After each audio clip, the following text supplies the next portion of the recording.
Hello, I am Nika Harper, and I am an author. I wrote a short story, and I would love to share it with you. It is called Frights Night Lights. Good night, Steph said to herself, even though there was nobody in particular to say it to. It was part of the ritual, the one her mother would play out every night, comforting her with words before bed. The tone of her voice was like warm cocoa, like being dunked in a thick cloud of love, and no matter how many times Steph whined about the dark, her mother would always be at the door to reassure her. No, there's nothing there. You woke up this morning, see? Yes, I'll leave the light on in the hallway for you. There isn't any room in the closet or under the bed. Where would anything hide? The dark is scary because your imagination fills in what you can't see. The shadows unfurled in the corner of her vision, but as she was told, it was all right. Even waking up in the night to a chill and the dancing shapes on the wall, she was safe because of the nightlight and because her mom told her so. She watched the shadows gamboling about and reassured herself that it was imaginary. At least in the light, she could see where the shadows were. In the dark, they could be anywhere. Eventually, the nightlight was retired, and she was old enough to claim there was no fear. But as her hand went to the switch of her light at night, she couldn't suppress a shudder. Things like that shouldn't be there, and they made themselves known. Then, just darkness and apprehension. It was okay, though, really. She had gotten used to her fear of the unknown, for the most part. Occasionally there would be a mad dash for the switch in a dark room, or a late-night brightening as she flooded her room with lamplight. It was only her imagination that she was afraid of. She repeated this to herself time and time again. The shadows on the walls were just her own anxiety. The strange moving figures were her own creation as she drifted off to sleep, memories of staring at the nightlight for signs of disturbance. Her throat would close, and she would gasp for air, and her toes got cold, like she was being carried away to somewhere else, and she would wake herself and remember it was just dreams. The shadows would get her in her dreams, but dreams were something she could control. It was all foolishness. She was nearly 30 now, and no longer needed a nightlight in her room, or at least she would not allow herself the comfort. A grown woman need not such things, she told herself, yet on nights when she was most tired and sometimes a bit drunk, she would call her mother just to hear her say, "I love you, good night." Then the light would turn off and she was okay again. Those magical words, good night. She said it to a dimly lit room by herself as a ward for any imaginary happenings.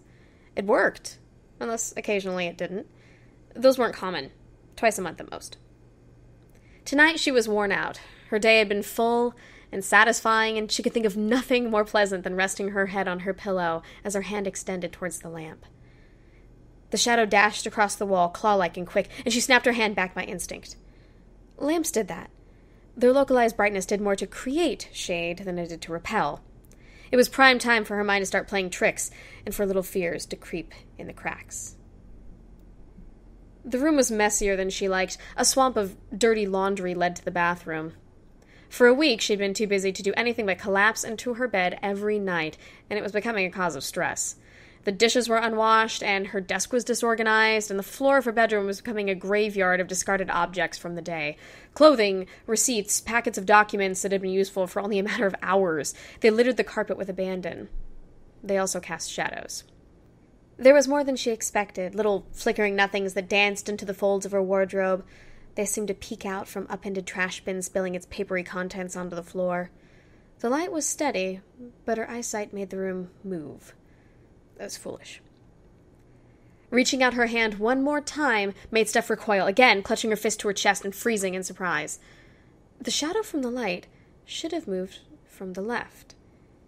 Instead, it was on the right. The wall was a few inches from the lamp itself, a barrier that adjoined her table and bed.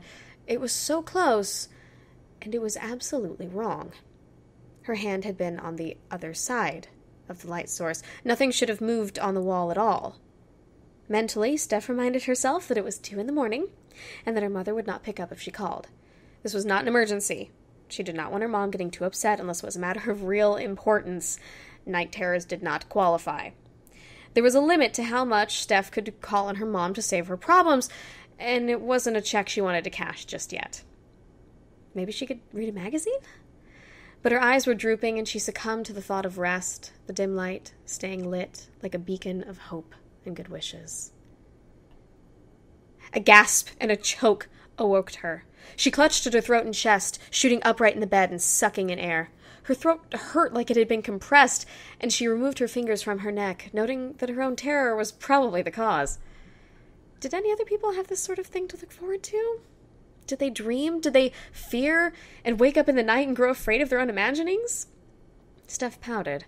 Her toes were cold, the autumn season was rolling in, and the temperature fluctuated like the affections of a teenager. She wrestled around with a blanket, folding it over twice to cover her feet. The lamp was still on, unfazed by her throttling. She tried to breathe deeply. 1, 2. 1, 2. The light could stay on. What's the worst that could happen? 1 and 2. The pain was enormous in her shoulder as she hit the ground, her head landing heavily and nearly knocking her silly. Nothing made sense. The ceiling wasn't where it should have been. It all felt far away. She was on the floor, cushioned somewhat by scattered clothing. The room spun as she dragged her legs from the bed, sitting up in surprise. Had she really flung herself from the bed? Did she really need this right now?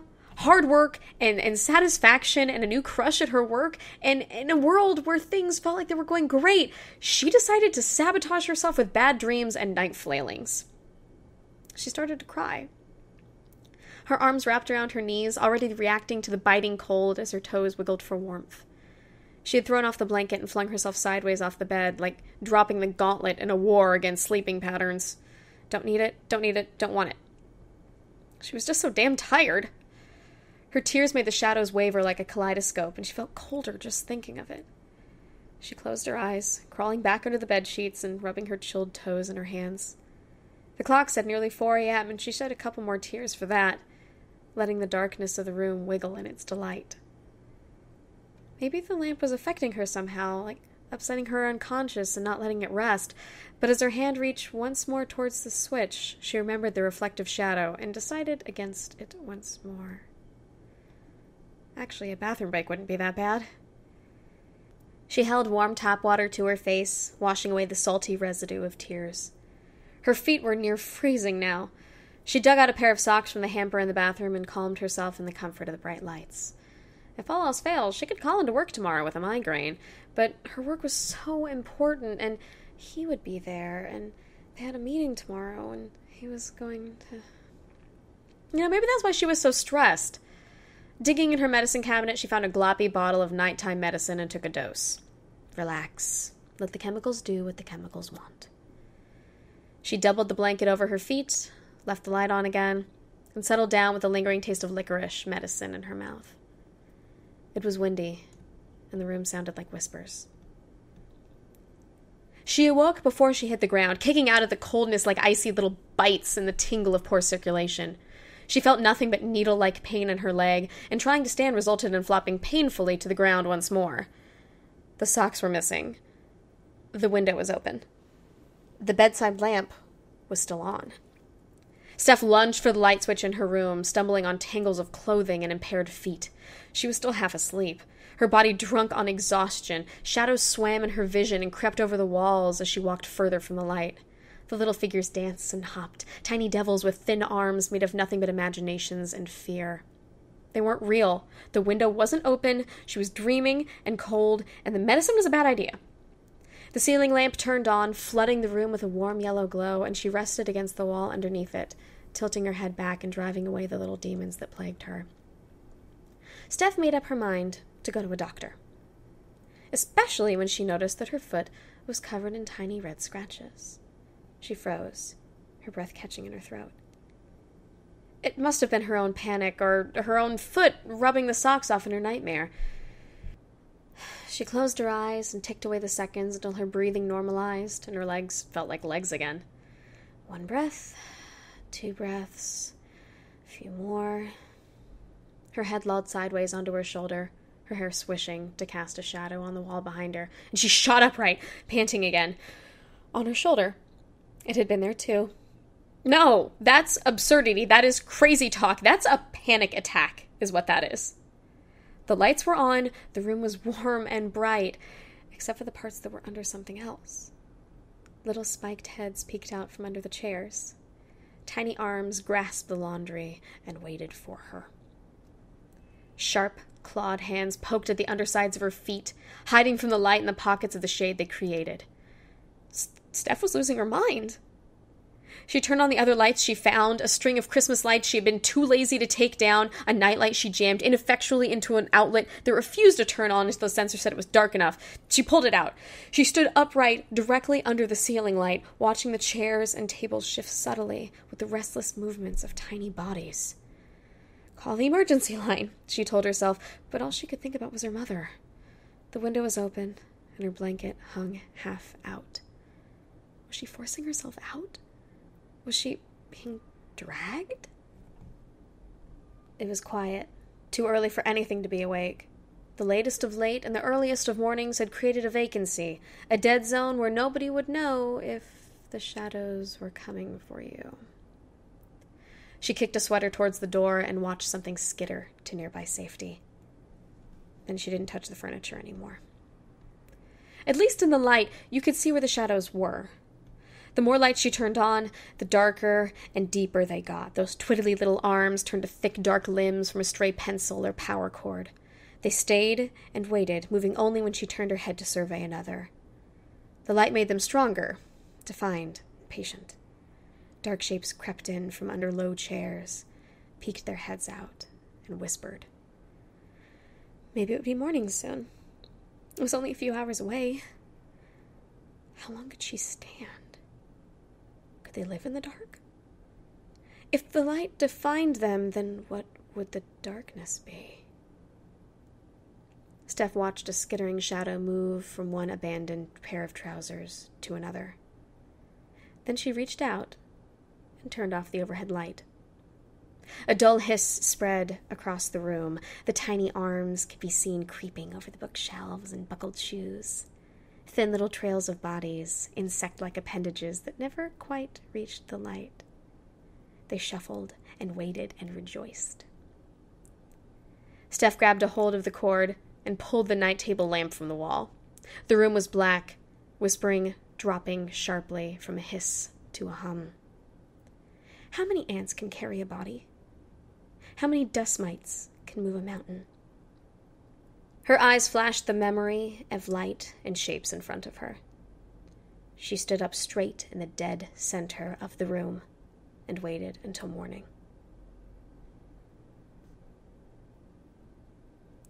Well, I hope that scared the pants right off you and made it a lot more difficult to turn off the light at the end of the night.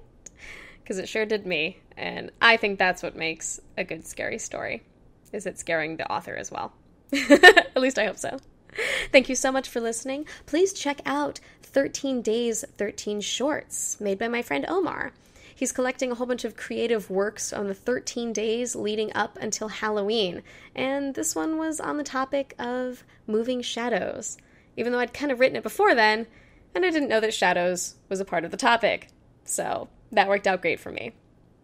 Remember to check out thisisnika.com for any other projects and things that I'm working on, or definitely check out my Tumblr, nikaharper.tumblr.com, for any other writings and things that I do.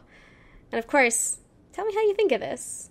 Comment or say hi to me on any of the various channels that you might see. I would love to hear your feedback.